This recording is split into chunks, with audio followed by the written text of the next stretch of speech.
I never meant to stay in Ashbrook. It was one of those small towns you pass through and forget. All winding lanes, leaning cottages, and people who nodded politely without ever really knowing your name. That was exactly why I came here. I needed somewhere quiet, somewhere no one asked why I'd left my old life behind, or why I flinched when someone mentioned family. For the first few months, I worked odd jobs, anything that kept my hands busy and my mind quiet. Fences, gates, garden sheds, it didn't matter. If it creaked or cracked, I fixed it. I was good at that. Fixing things that didn't talk back. The locals learned my name quickly enough. Noah Briggs, the handyman who never stayed long enough to unpack properly. They liked me because I was dependable, and I liked them because they didn't pry. But that peace only lasted until I got a call one afternoon from a man named Calder Ward. His voice was deep, calm, and laced with that quiet confidence some men carry without trying. He said his farmhouse roof was in bad shape and needed someone with steady hands and no nonsense. That was me. Steady hands, no nonsense, no heart left to risk. When I cycled up the long lane to his property the next morning, the air was sharp with the smell of hay and earth. Calder's place stood at the edge of a hill overlooking miles of gold fields, the kind that looked endless under the afternoon sun. And there he was, leaning against the fence, sleeves rolled, arms dusted with dirt and sweat like he'd been born from the soil itself. His hair was dark and tousled, his gaze steady but unreadable. "You must be the roofer," he said. "Handyman, mostly," I replied, adjusting my bag of tools. He gave a faint grin. "Handy'll do. Roof's seen better days. Come on, I'll show you." The farmhouse was old, brick walls crumbling, ivy crawling up one side, a place full of stories it didn't tell easily. I climbed up the ladder and got to work, trying to ignore the way Calder's eyes followed me. Not judging, not hostile, just curious. "Mind your step," he called. "That beam near the ridge is a bit temperamental. Bit like people around here?" I muttered under my breath. He laughed, a sound deep and unexpected. "Aye, something like that." I didn't want to enjoy his company. I didn't want to notice how easily that laugh settled into my chest like it had always belonged there. But I did. Hours passed. The sun shifted overhead, and the air grew warmer. Calder handed me a bottle of water, and when our fingers brushed, something in me jolted, like static under skin. I told myself it was just heat, exhaustion, nothing more. He stood beside me as I worked, his shadow stretching long across the roof tiles. "You've done this long?" he asked. "Long enough to stop counting. Ever think of staying put?" I gave a short laugh. "I don't make routes. I fix other people's." He looked at me for a long moment, as if trying to read the cracks I didn't show anyone. Then he said quietly, "Sometimes things worth fixing need more than nails and wood." That was the first time Calder Ward made me forget to breathe. By evening, I'd done most of the patching. He offered to pay me then and there, but I told him I'd return tomorrow to finish. He insisted I stay for supper. I almost said no. I always said no. But something in his tone wasn't a request. It was an invitation. Inside, the kitchen smelled of rosemary and warmth. He cooked simple food, bread, roasted vegetables, something that reminded me of childhood before it turned sour. I sat stiffly, unsure what to do with the comfort pressing around me. He poured 2 glasses of cider and leaned back in his chair. "You don't talk much, do you?" he said, watching me with a half smile. "Not unless I've got something worth saying." "Fair enough." He raised his glass slightly. "To things worth saying, then." I lifted mine, the glass cool against my palm. "To roofs that don't leak," I murmured. We both laughed softly, and for the first time in years I didn't feel like I was running. But that night, when I returned to my rented flat above the post office, the quiet came back sharp and heavy. I lay awake listening to the tick of the clock and found myself thinking not of the roof I'd fixed, but of Calder's voice, the way he'd said my name once, like it meant something, and I hated myself for wanting to hear it again. The next morning, the lane to Calder's farmhouse was washed in gold. Early light spilled over the hedgerows, catching the dust rising from my bike tires. I told myself I was only riding this way because of work, that it had nothing to do with the man waiting at the end of it. Lies came easier when no one was around to call me on them. Calder was already outside when I arrived, stacking hay bales onto a trailer with the easy rhythm of someone who knew his land like a heartbeat. When he saw me, his mouth curved, not a grin exactly. Just that quiet flicker of warmth that felt too dangerous to look at for long. "Morning, Noah," he said, brushing his palms on his jeans. "Coffee's in the kitchen if you want it." I hesitated. "You always this generous with the help?" "Only when they show up before 9, he teased. And I felt that reluctant tug in my chest again. Amusement mixed with something that felt like home. Inside, the farmhouse smelled of earth and wood polish. He'd left a steaming mug beside a loaf of bread still warm from the oven. I drank, trying not to picture him here alone each morning, tending a place too large for one man. Maybe that was what pulled me in. The quiet evidence of his solitude. It mirrored mine. When I climbed back onto the roof, Calder joined me with a toolbox of his own. "You don't need to help," I said. "I know," he replied, setting a foot on the ladder. "But I want to." He moved with surprising precision, careful, methodical, and for a while we worked in silence. The kind that wasn't awkward, just steady. Every so often our shoulders brushed, brief touches that shouldn't have meant anything but did. "Where'd you learn all this?" he asked after a while. "Apprenticed under a carpenter in Devon years ago. He taught me everything except how to stay put. Why leave?" I hammered another nail, keeping my gaze fixed ahead. Didn't suit the place, or the people. He didn't press, though his expression softened in a way that told me he understood more than I wanted him to. We worked through the morning until the light shifted and the air grew warmer. Calder handed me a water bottle and sat on the ridge, legs dangling, eyes scanning the horizon. "You ever notice," he said quietly, "how silence out here feels louder than city noise?" "I like it that way," I replied. He nodded. "Me too. Gives a man space to think." "That's the problem," I muttered. "Thinking." That made him smile. Not the teasing kind, but the one that said he'd felt that same ache once. After lunch, we patched the eastern beam, a tricky bit that forced us close together. When I reached for the hammer, my hand brushed his wrist. His skin was warm, rough from years of work. I froze, half expecting him to pull away. He didn't. Instead, his thumb grazed mine for the smallest second, enough to set my heart stumbling. He said nothing, but the air changed. Every movement after that felt measured, deliberate. I told myself I was imagining it, yet when our eyes met, his stayed on mine just a heartbeat longer than before. By late afternoon, we'd finished most of the repairs. Calder stood back, wiping sweat from his brow, and looked up at the roof with quiet satisfaction. "Didn't think it'd come together this quick," he said. "Good wood, good nails," I replied. He looked at me then, properly, and said, "And good hands." It was such a simple compliment, but it hit somewhere deep. I turned away before he could see my face, pretending to gather tools. "Planning to head off again once this job's done?" he asked almost casually. "That's the plan. You ever think plans get in the way? Only when people start making them for me." He chuckled softly. "Fair enough." That night, I meant to go home right after packing up. Instead, I found myself leaning on the fence beside him, watching the fields fade to amber under the setting sun. The sky bled gold and rose over the hills, and the air buzzed with crickets. He leaned close enough that I could smell the faint scent of cedar soap and sweat. My chest tightened. "Looks like a good harvest coming," he murmured. "Seems that way." He glanced sideways. "You always this cautious, Noah. Cautious keeps me alive." "Maybe," he said quietly, "but it also keeps you lonely." The words landed harder than I wanted them to. I didn't answer.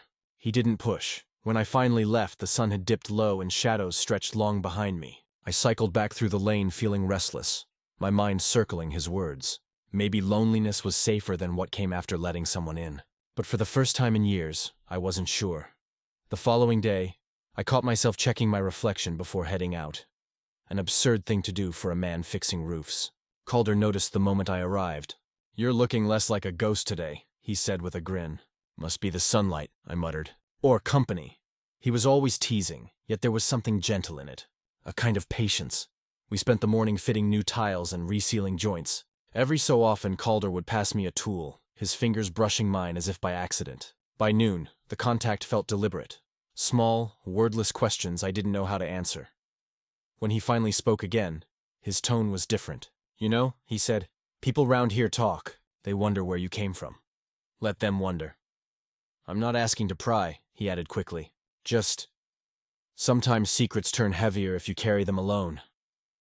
That silenced me for a while, because he was right, and because a part of me wanted to tell him everything. The man I once loved. The town that spat me out for it. The family that never wrote again. But words stuck in my throat. Instead, I said quietly, "Not all stories need retelling." He studied me, then nodded. "Maybe not. But the right person will still want to hear them." That was Calder. Never forcing, never demanding.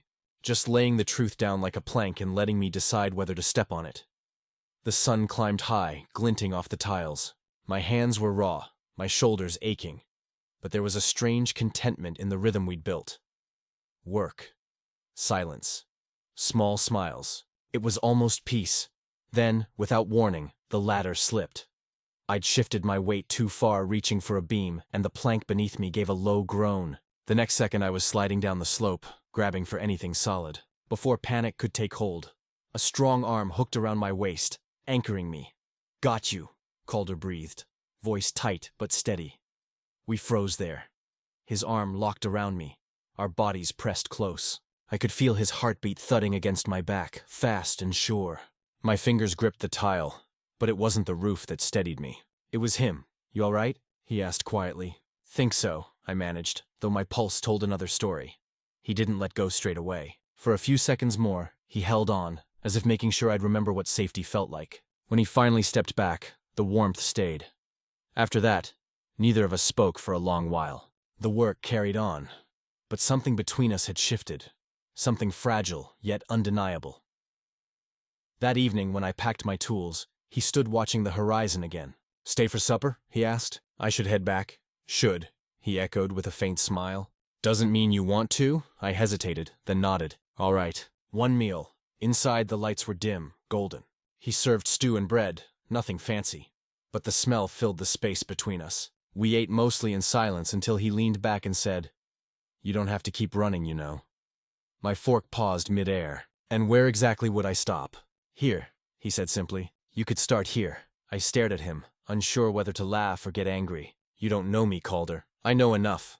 I know you work hard, keep your word, and look like a man who's forgotten how to be looked after." I swallowed hard. "And what if I don't want to be?" "Then I'll stop trying," he said. "But you'll still have somewhere to come back to."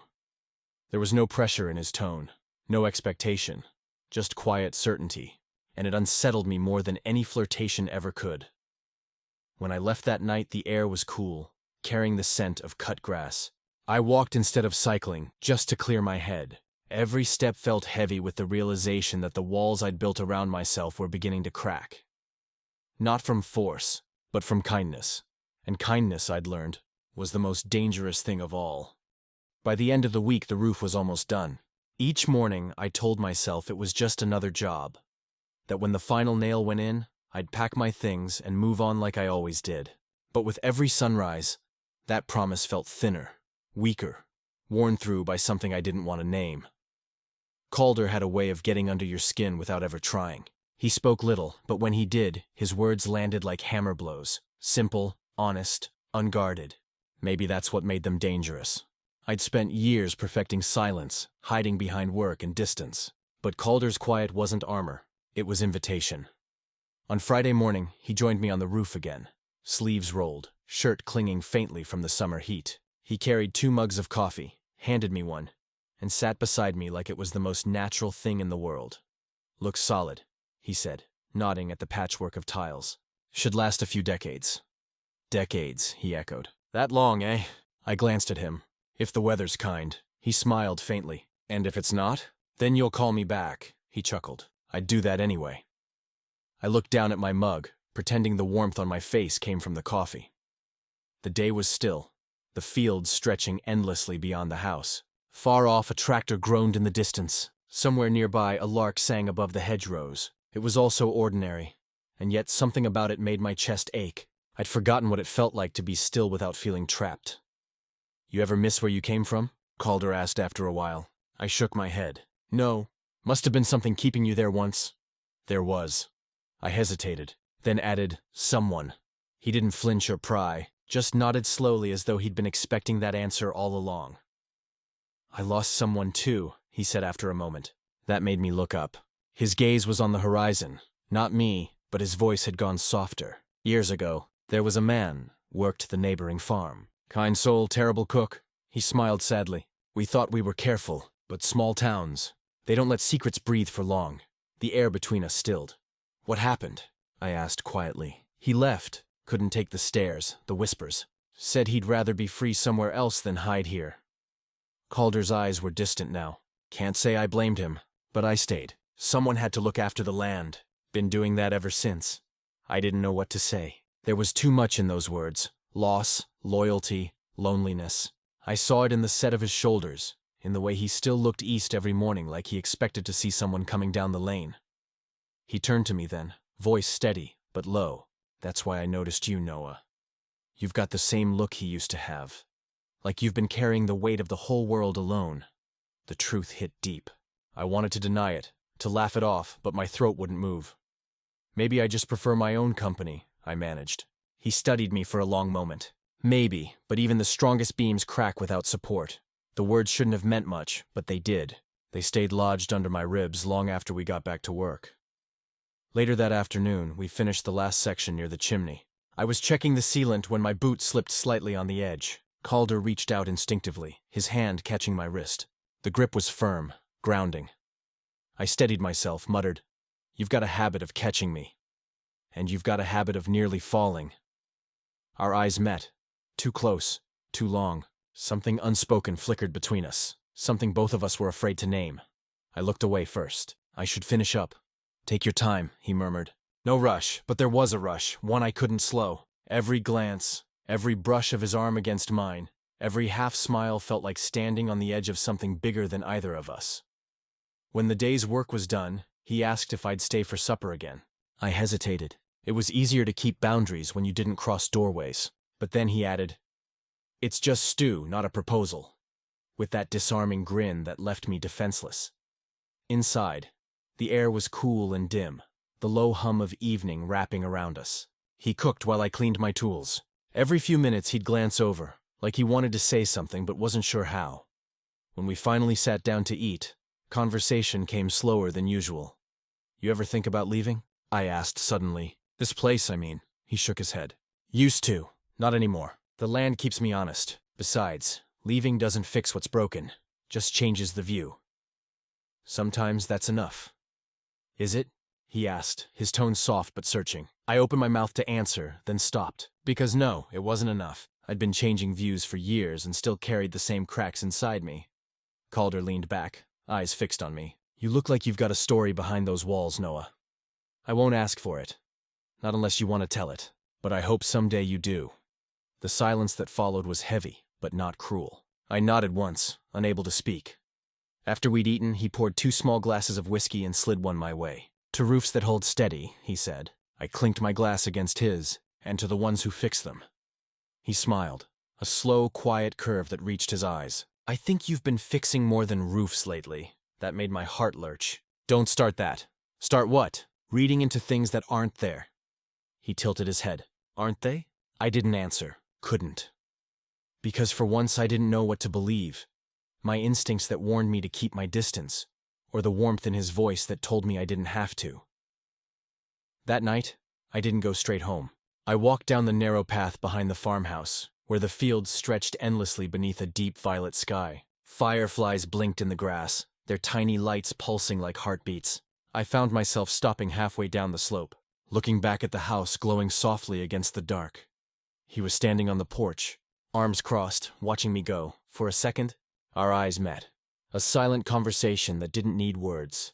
He didn't call out, I didn't wave. But something passed between us anyway. A promise, maybe, or a question neither of us was ready to ask. The next morning, I almost didn't show up. I told myself it was time to move on, that staying any longer would only make it harder later. But by mid-morning, I was standing at his gate again, hands shoved deep in my pockets like a man who'd lost an argument with himself. Calder saw me coming and smiled, that knowing smile that made everything inside me twist. "Didn't think you'd be back," he said. "Neither did I. Guess I'll have to keep you busy then." We worked side by side all day, laughter slipping between the hammer blows and the quiet moments. And for the first time in years, I realized I wasn't just fixing something broken. I was building something new. That evening, as the sun sank low and painted the world in amber light, Calder wiped his hands and turned to me. "Come with me," he said. "Where?" "You'll see." He led me down a narrow path behind the house to a field of wild clover. The air sweet and still. We stopped in the middle where the view stretched to the horizon. "I come here when the world feels too heavy," he said. "When I need reminding that it's still beautiful." The wind moved through the grass, soft and steady. For a while, neither of us spoke. Then he turned to me and said quietly, "You can stay, you know. Doesn't have to be forever. Just stay a while." The words hit me harder than I expected. My throat tightened. I don't know if I can. Then let's find out, he said simply. No demands. No promises. Just that. Steady. Patient. Like he knew the shape of my fear and wasn't afraid of it. And for the first time, I didn't look away.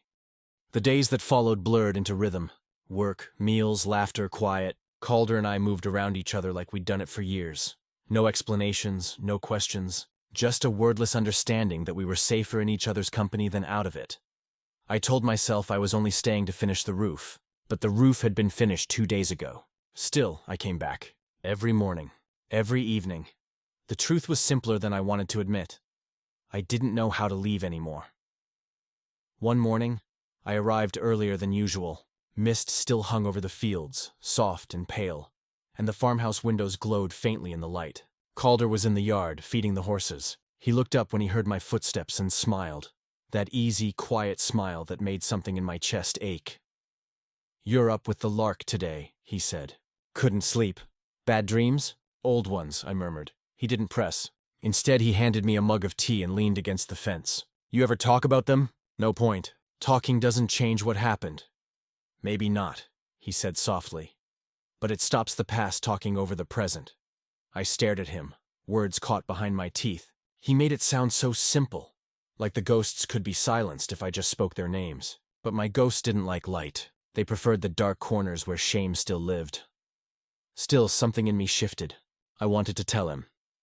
We spent the rest of the morning fixing a loose gate and clearing debris from the yard. It was easy working beside him, too easy. Every so often I caught myself watching the way sunlight brushed his skin, or how he always hummed softly under his breath when concentrating.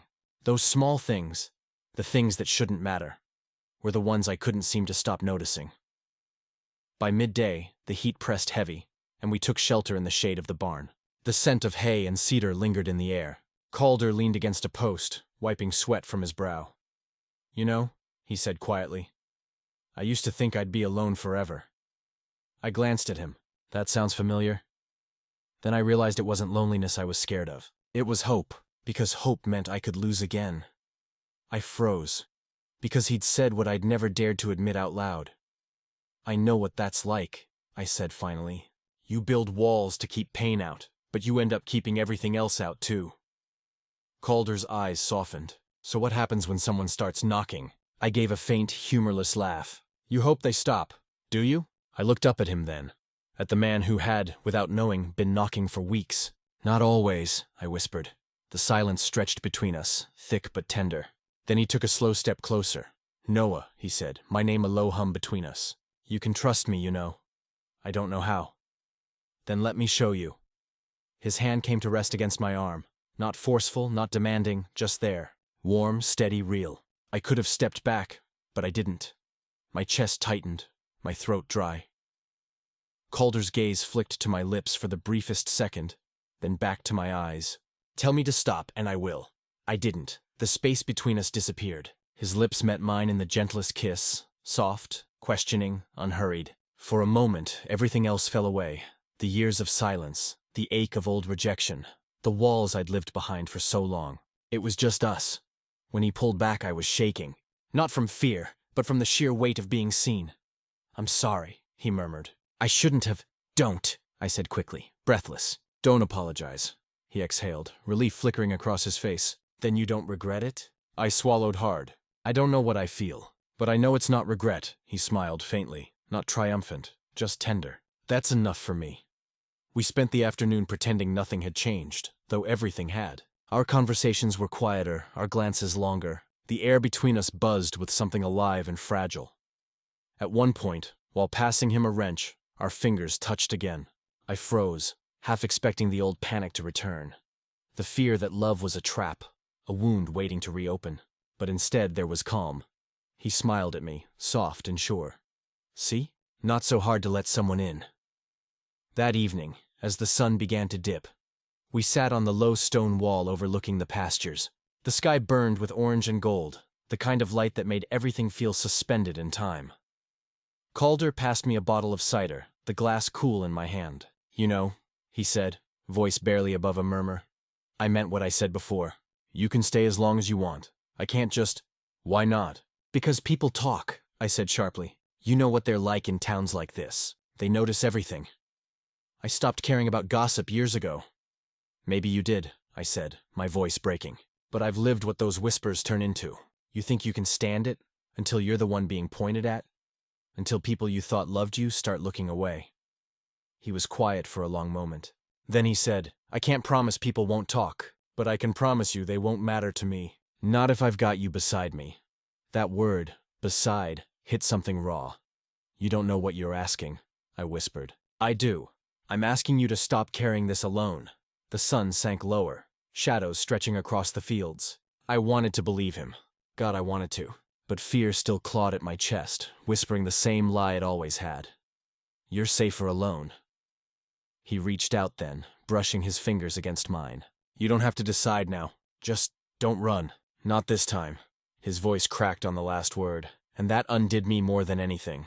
Because I realized he wasn't asking for promises, just honesty. So I said the only truth I had. I'm tired of running. He smiled, a quiet, heartbreaking smile. Then rest here for a while. And I did. I leaned against his shoulder as the last light faded, and for the first time in years, silence didn't feel like a prison. It felt like peace. Later that night, back in my small flat above the post office, I found myself tracing the rim of the cider bottle I'd brought back. The memory of his touch lingered on my skin like warmth that refused to fade. I told myself it was foolish, that I'd lose everything again if I stayed. But then I looked out the window, and in the distance, across the dark fields, I could see the faint glow of the farmhouse lights, and somehow, that small light made the darkness feel less cruel. I sat at my desk and scribbled something on a scrap of paper before I could change my mind. Just 6 words. I'll be there in the morning. Dawn broke pale and soft across Ashbrook, spilling over the valley like a promise kept. I hadn't slept. Every hour of the night, I'd stared at that scrap of paper lying on my table, its 6 words burning brighter than the street lamp outside my window. I'll be there in the morning. And when morning came, I kept my word. The lane to Calder's farmhouse looked different somehow, quieter, expectant. Dew glistened on the long grass, catching light like silver threads. My boots crunched softly on the gravel as I approached the gate. Calder was there already, as if he'd been waiting. He leaned against the fence, hands tucked in his pockets, eyes fixed on the path. When he saw me, a slow smile spread across his face. Didn't think you'd actually come, he said. I nearly didn't, I admitted. What changed your mind? You, I said simply. And that stupid cider. He laughed, that low, rich sound that always seemed to find its way under my skin. Can't have been that bad. No, I said, smiling despite myself. It was perfect, just unexpected. He studied me for a moment, his smile fading into something softer. You look lighter. Feels strange, doesn't it? What does? Letting someone in again. He nodded slowly, stepping closer. Strange, but worth it. For a while we just stood there in the stillness of the morning, the world holding its breath around us. The only sounds were the distant bleat of sheep and the creak of the old gate. I could have stayed in that silence forever. We spent the day mending the last few things around the farm. A broken fence post, a loose shutter, the kind of work that didn't need words.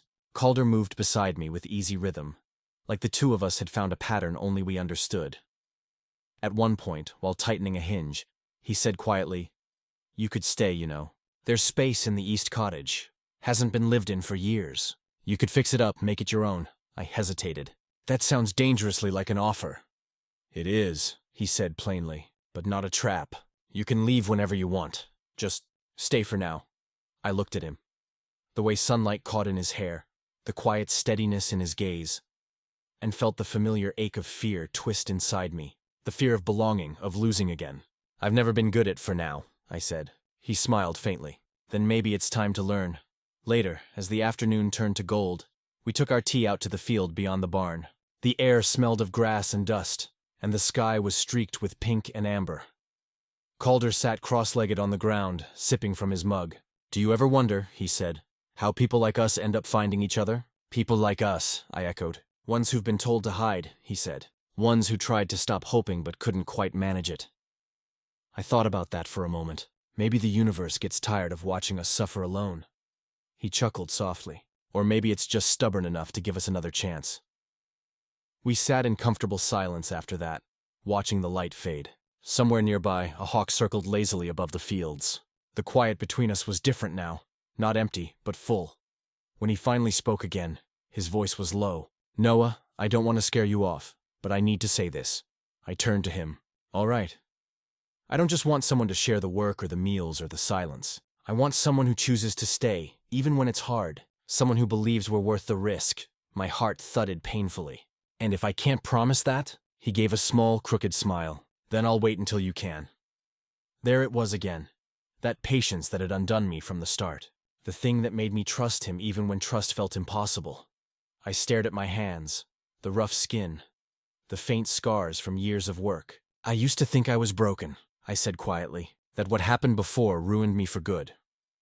"It didn't," he said. "It just made you careful." "Careful isn't the same as living." "No," Calder said gently, "but it's the start of it."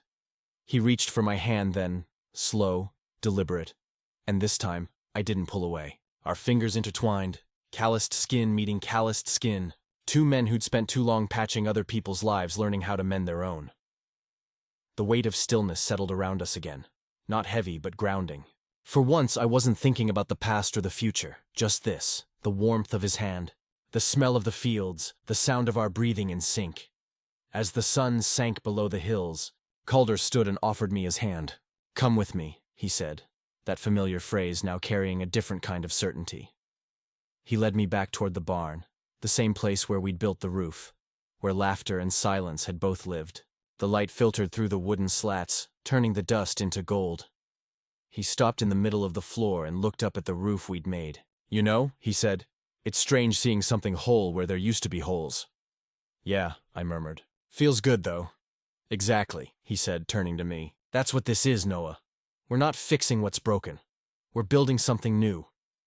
I felt the words sink in deep, past the fear, past the doubt. "You really believe that?"